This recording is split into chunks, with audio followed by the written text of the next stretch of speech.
বাজারে বিভিন্ন রকমের কৃমির ওষুধ পাওয়া যায়। অ্যালবেন্ডাজোল পাওয়া যায়, মেবেন্ডাজোল পাওয়া যায়।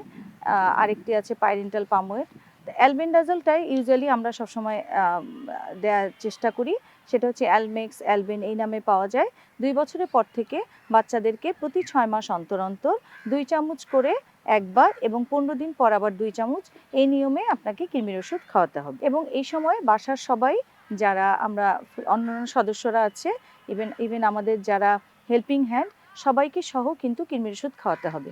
তাহলে কৃমির প্রকোপটা বাচ্চার অনেকটাই কম হবে। এছাড়া ১ বছর থেকে ২ বছরের বয়সের বাচ্চাদের এই সিরাপটি ১ চামচ করে একবার খাওয়াতে হবে। এছাড়া যদি আমরা এইটা না খেয়ে মেবেন্ডাজোল যেটা সোলাস নামে পাওয়া যায় সেটাও খাওয়াতে পারি। সেটা ১ চামচ করে ডেইলি ২ বার পরপর ৩ দিন খাওয়াতে হবে। এবং আমাদের বাচ্চাদের এই সময় খেয়াল রাখতে হবে যেন তার সময় যখন আপনি কৃমির ওষুধ খাওয়াবেন সেই সময় তার বিছানার চাদর, কাপড় চোপড় এগুলো ভালো করে ধুয়ে দিতে হবে। আরও কিছু সাবধানতা অবলম্বন করতে হবে, যেমন বাচ্চাকে খাওয়ার আগে অবশ্যই হাত ধোয়াতে হবে, বাচ্চার নখ ছোট রাখতে হবে, ভালোভাবে নখ কেটে দিতে হবে, নখে যেন ময়লা না থাকে সেটা খেয়াল করতে হবে।